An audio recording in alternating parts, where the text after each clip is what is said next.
Fransiya Falastinni rasman tan olishga yaqin. Fransiya kelgusi oyda Falastinni rasman tan olishi mumkin. Hozir buning uchun imkoniyatlar o'rganilmoqda. Ma'lum qilinishicha, iyunda Fransiya Saudiya Arabistoni anjumani o'tkaziladi. Tomonlar ikki davlat masalasini muhokama qiladi va Fransiya Falastinni rasman tan olganini e'lon qiladi demoqda ommaviy axborot vositalari.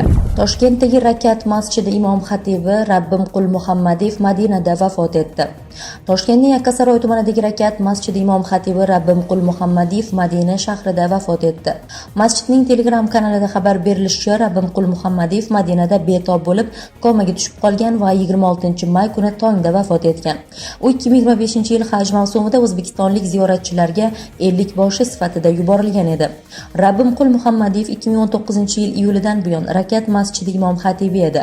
Bunga qadar Olmazordagi Imom Termiziy masjidida imom xatib bo'lgan. Do'st degani shunday bo'lsa-da. Amerikalik mashhur aktyor Jorj Kluni o'zining g'ayrioddiy xatti-harakatlari bilan mashhur. Masalan, 2013-yilda u 14 nafar do'stiga jomadonlar sovg'a qilgan. Nima bo'pti deysizmi? Gap shundaki, bu jomadonlarning har birida $1 million naqd pul bor edi. Jorj Kluni hayotining og'ir damlarida unga qilgan yaxshiliklari uchun do'stlariga pul ulashmoqchi bo'lganini shunday tushuntirdi. Menga gravitatsiya filmi uchun yaxshigina gonorar to'lashdi deydi u. Shunda birdan yaqin insonlarim borligini angladim. Keyingi 35 yil ichida ular menga juda ko'p yordam berishdi. Pulim bo'lmaganida bu do'stlarimning divanida uxladim. Zarurat tug'ilganida menga qarz berishdi. Katta yordam ko'rsatishdi. Men o'zim ham qo'limdan kelgan ko'magimni ulardan ayamadim. Biz barchamiz yaxshi do'stlarmiz. Agar men falakning gardishi bilan avtobusdagida qolsam, vasiyatnomamda barcha do'stlarimning ismlari qayd etilgan bo'ladi. Ammo nima uchun avtobusdagida qolishimni kutishim kerak? Otni hozir qamchilash yaxshi-ku. Xullas, men $14 million pulimni naqdlashtirib, ularni jomadonlarga soldim. Keyin esa do'stlarimni uyimga taklif qildim.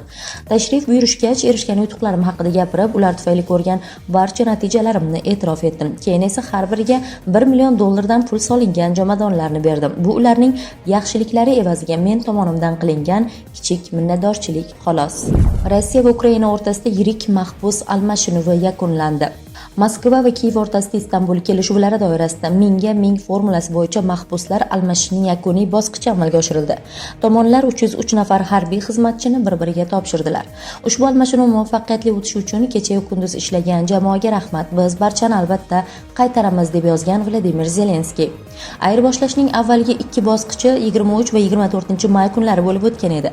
Birinchi kuni tomonlar 270 nafar harbiy xizmatchi va 120 nafar fuqaroni almashgan bo'lsa, ikkinchi kuni har biri 307 kishidan ayirboshlagan. Eslatib o'tamiz, 16-may kuni Turkiyada Ukraina va Rossiya vakillarining uchrashuvi bo'lib o'tdi. Unda tomonlar keng ko'lamli mahbus almashish bo'yicha kelishib olgan edi.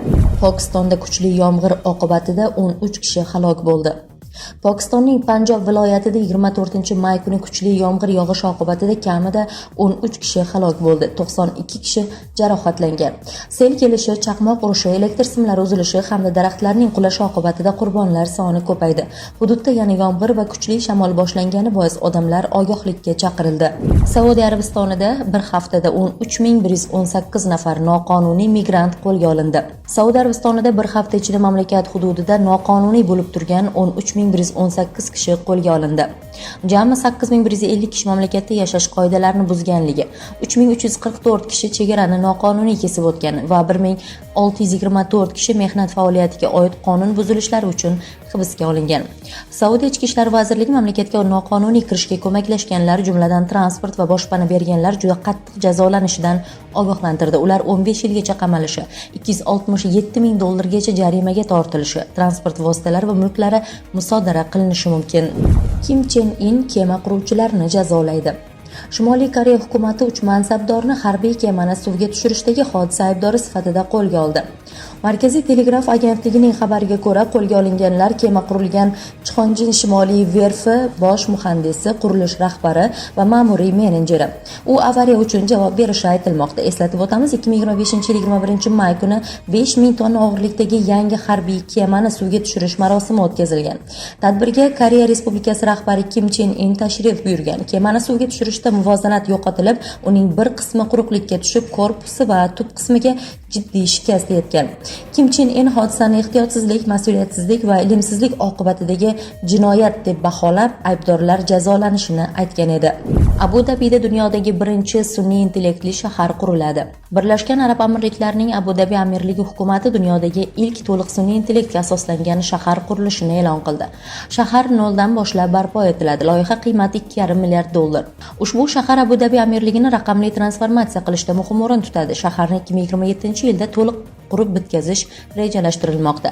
Sun'iy intellektli shahar iqtisodiy taraqqiyot, davlat xizmatlarining ishlashi va hatto kundalik hayot haqidagi tasavvurlarni o'zgartirib yuborishi aytilmoqda. Yangi shahar muqobil transport, tejamkor elektr energiyali infratuzilma va boshqaruv tizimiga ega. Loyiha kiberxavfsizlik, robototexnika, ma'lumotlarni boshqarish va odob-axloq kabi sohalarda 5000 kishini ish bilan ta'minlashi kutilmoqda. Mudofaa vazirligi Xorazmda snaryad portlashi yuzasidan bayonot berdi. Xorazmda snaryad portlashi sabab bir kishi halok bo'ldi. Mudofaa vazirligi mazkur voqea yuzasidan bayonot berdi. Ijtimoiy tarmoqlarda harbiylarimiz metallonga snaryad sotishibdi, keyin u portlabdi sarlavhasi ostida xabarlar tarqaldi. Mudofaa vazirligining ma'lum qilishicha, ushbu snaryad vazirlik tasarrufida bo'lmagan. Hududda mahalliy cho'ponlar tomonidan o'zboshimchalik bilan qazib olingan hamda metallomga topshirilgan. Shuni alohida ta'kidlash kerakki, bunday holatlarda fuqarolar xavfsizlik qoidalariga rioya qilgan holda huquqni muhofaza qiluvchi organlarga zudlik bilan xabar berishi shart. Ushbu voqeaga harbiy xizmatchilarning hech qanday aloqasi yo'q va jinoiy javobgarlikka tortilmaganini ma'lum qilamiz. Mazkur turdagi snaryad O'zbekiston qurolli kuchlarida mavjud emas. Ma'lumotlarga ko'ra, bu turdagi snaryad 1970-yillarda qo'llanilgan, deyiladi bayonotda. Ayni vaqtda holat yuzasidan O'zbekiston Respublikasi harbiy prokuraturasi tomonidan dastlabki tergov harakatlari olib borilmoqda. Hindiston iqtisodiyotining kattaligi bo'yicha Yaponiyani ortda qoldirdi. Hindiston iqtisodiyotining kattaligi bo'yicha Yaponiyani ortda qoldirdi. Bu haqda Hindiston hukumati Miya markazi bosh direktori ma'lum qildi. Uning ta'kidlashicha, Hindiston yalpi ichki mahsulot hajmi 4 trillion AQSh dollariga yetdi. Bu borada faqat AQSh, Xitoy va Germaniya Hindistondan oldinda.